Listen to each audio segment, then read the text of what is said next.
Hey everyone, welcome to my latest video. My name is Zach Perry and I am here to talk to you about today the 401k deduction and its future. Now I'm no prognosticator, but the Biden administration and in particular Biden in his campaign has given hints, very specific hints on his campaign webpage as to what plans his administration has for the 401k deduction. Now, a little bit of primer. The biggest reason I think, well, there's two big reasons people will invest in a 401k. One is because that's what they know and their boss makes it easy and doesn't match. Okay, so it's familiarity. That's the number one reason, tradition really. The second reason is those people, if you ask them to justify investing in a 401k, it's either the match or the deduction that they get.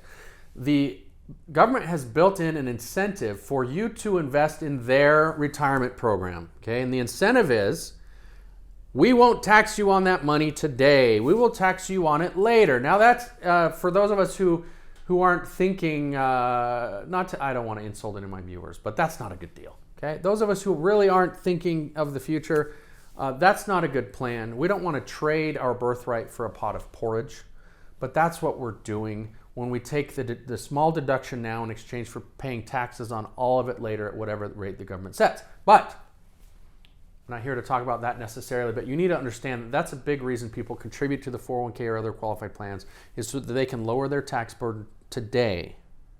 Now what Biden is proposing, now he's suggested that the way the deduction is currently set up is unfair to those in the lower tax brackets. Now, to understand how this works, you really have to have an understanding of how taxes work.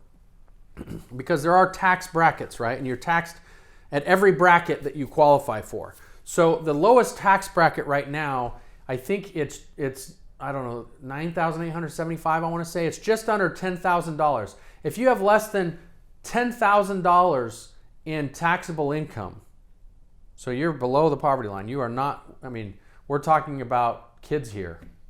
Mostly. You are taxed at that at a 10% tax bracket, okay? Now that's assuming, if you only make $10,000, that's less than the standard deduction of $12,550, which means you're not paying taxes at all. But if you make $20,000 in income, you lower that by the standard deduction of $12,550, now you've got $8,000 something of taxable, $7,000 something of taxable income. That's 10% of that is going to have to go to the government in taxes. So if you've got $7,500 in taxable income, $750 of that is going to go to the government in taxes. So of your $20,000 in total income, $750 goes towards taxable income, and your effective tax rate is, less than 5%. Okay? So if you were to contribute to your qualified plan at that amount, the deduction you would get would only be at your highest tax bracket, which is 10%, which means if you were to contribute $6,000 towards your plan, your deduction is 10%, right, which is $600. Now, people earning $20,000 aren't putting $6,000 toward their qualified plan, and so the whole premise of this tax change doesn't even hold up. But let's do the math for you too, okay? We're going to put some numbers up on the screen, okay? So I've already done the math on three different scenarios. Let's say that your taxable income, so after all deductions, is $40,000, okay? Your taxable income of $100,000 and your taxable income of $250,000, okay? So if your taxable income is $40,000, then your highest tax bracket after your deduction is going to be 12%, which means your total tax bill is $3,095. That's before the deduction, okay? That means if you contribute $6,000, your total savings is $720. Now, if you make $100,000 in taxable income, your highest tax bracket is 24%, and your total tax bill is $15,000, which means that the same $6,000 you're contributing is saving you $1,440 in taxes. And then let's jump it up a bit. If you have taxable income of $250,000, your highest tax bracket is 35%. Your total tax bill is $57,651.75, and your total tax savings is $2,100. So Biden ran these numbers and he's looking at this and he's going, wait a minute. The guy who pays $6,000, who makes $40,000 and who contributes $6,000 is only saving $720 in tax, whereas the guy who makes $250,000 but contributes $6,000 is actually saving $2,100 in tax. That's not fair. The $250,000 earner is saving almost 3 times as much in taxes as the $40,000 guy. And so he's just looking at the first column and the last column there. What he's not doing. But look at that third column. I mean, the guy paying $40,000, he's only paying, or earning $40,000, he only pays $3,000 in taxes, and that $720 in tax savings, that's 23% off of his tax bill. They just knocked 23% off. Whereas the guy making $250,000, he's paying $57,000 in taxes, and that $21 in tax savings only saves him 3.6%. So yeah, the guy making $250,000 is saving 3 times more in taxes than the guy making $40,000, but he's paying almost 20 times more in taxes. So he's got a much larger tax burden, and the tax savings is much smaller in comparison. But Biden's just looking at the first and last numbers and going, that's not fair, we want to equalize it. So what is proposal? He's proposing, and we'll throw these numbers up too, to just make it not a tax deduction, but a tax credit that would be flat across the board at 26%.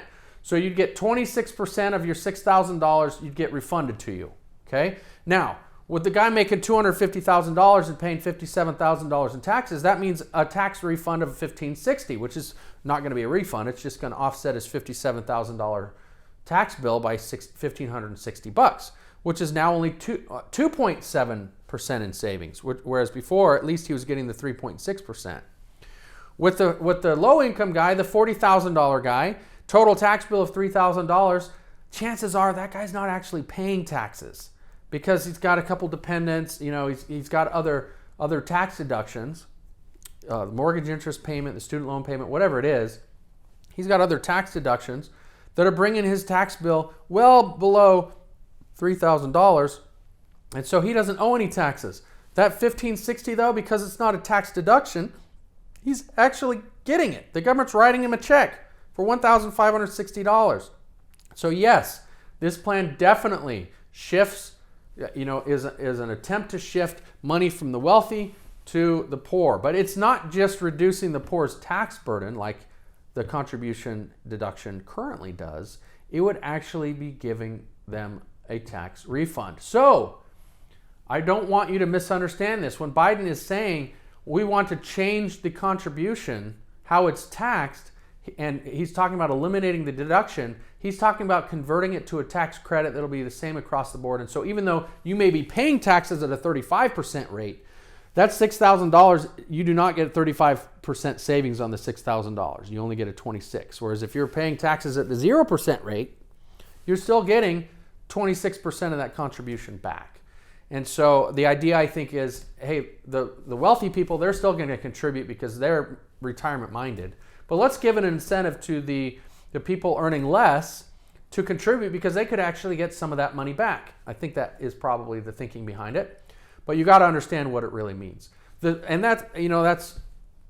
been pretty transparent about that. He obviously doesn't have the power to control the tax code, though. It's something that has to go through the legislation.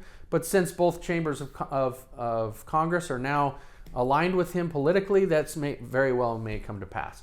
The scarier thing, though, is what he's discussed about the deduction for employers who match.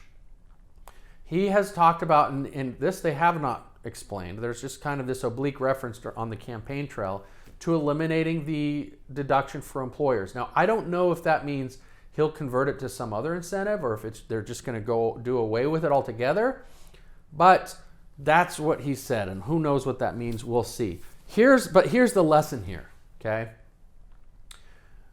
If you have money in a 401k or you're contributing to a 401k or other qualified plan, you do not get to control what happens. You get a new president and a new Congress, and they could change the rules on you right underneath your feet. You do not get to, you have no say in that other than voting for the representative you want. But you've got the representatives from the 50 states making decisions about your retirement money, and if it's already in there, you don't have a say. You can't change it. It's stuck. So the lesson here is, don't put your retirement money somewhere where you don't get to say what happens to it, where it can be taken from you. Taxes go up, the penalties increase. The early withdrawal penalty changes so that it exists past age 59 and a half. They start making you take your required minimum distributions out earlier. We really don't know what they're going to do. But what we do know is the tax code is one of the, if not the most frequently changed federal statute in existence. It is always changing. Every time Congress meets, they change it. And that changes the outcome for your retirement. And based on the record levels of spending that our government has been doing, taxes have only one direction to go, and that is up, which means your retirement is going to get worse every time Congress meets. Now, if you want more information about the alternatives, I've got lots of videos talking about things you can do to create a tax-free retirement that's immune from the whims of Congress. If you are interested in learning more or in seeing how your particular situation, your income, your expenses, your plans, your goals, your risk tolerance will fit in with a tax-free retirement plan that we provide, give us a call. We are very friendly. In fact, we make you a promise. When you call, we'll put a smile on your face. And if you don't, hey, ask to talk to a manager. That's me. Say, hey, I haven't smiled. I want to talk to Zach, and then I'll make it right, because we take smiling very seriously around here.